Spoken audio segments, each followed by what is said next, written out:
Today I'm going to be presenting on the form of passive sentences. Specifically, I'm only going to look at the rules for writing a passive sentence and not the reasons or the meaning. So let's get started with rule 1.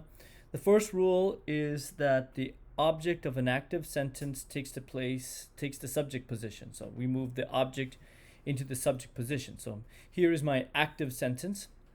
The boy kicked the ball, and the ball is the object, and the ball is in the object position. So we're going to move this object into the subject position, okay, of a passive sentence. So here my original object is the ball, and it is in the subject position. So I rewrite this sentence as the ball was kicked by the boy.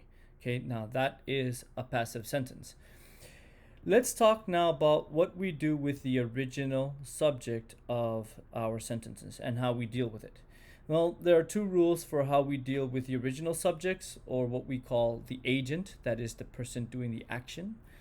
The first rule is that it's not necessary in a passive sentence. So we can write the ball was kicked.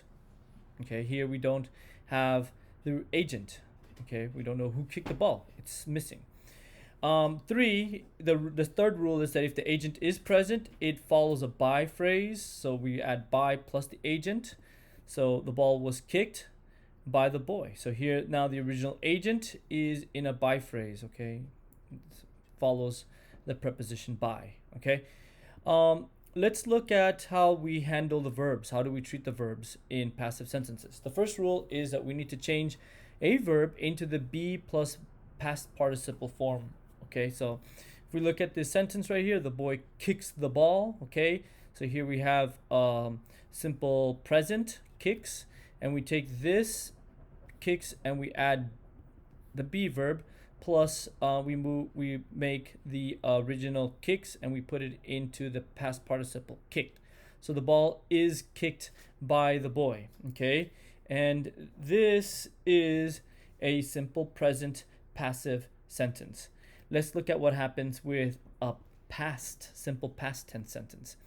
The boy kicked the ball. Okay, kicked is in the simple past. So what do we do? Well, again, we need to add the be auxiliary, and we need to turn this into the past participle. Well, we add the be auxiliary. The ball was kicked by the boy. Okay, so we added our be auxiliary, and note here that, and this is a simple past, but note here that the be auxiliary will receive the tense of the original verb. So, kicks becomes is kicked, and kicked becomes was kicked.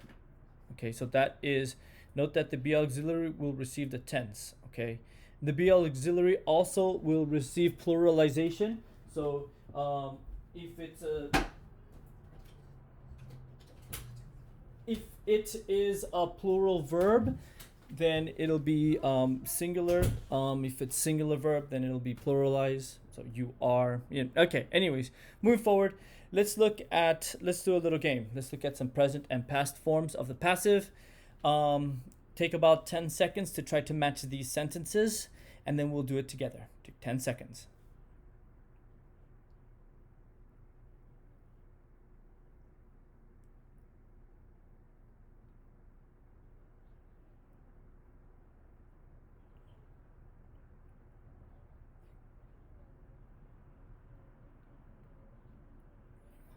Okay, let's match these sentences. Someone beats the ball. Well, what is the passive form of that? The ball is beaten. Okay, next, someone has beaten the ball. The passive, the ball has been beaten.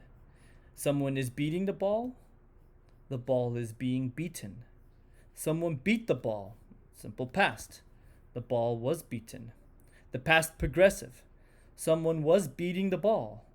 The ball was being beaten. Okay, so if I look at this for the simple present passive, is are plus the past participle. For the present perfect, has been plus the past participle. For the present progressive, is being plus the past participle. For the simple past, was were plus the past participle. And for the past progressive was were being plus the past participle. Okay, so very quickly to summarize this short presentation. First of all, the object of an active sentence takes the subject position. The agent is not necessary. If the agent is present, it follows a by plus agent. It follows a by phrase. It's in a by phrase, so by plus agent. Then we change the verb into the be plus past participle. So you have to, And lastly, the be auxiliary will receive the tense. I hope that you enjoyed this short presentation. Please enjoy your day. And have a nice afternoon. If you have any thoughts, questions, or concerns, please email me, and I look forward to seeing you in class.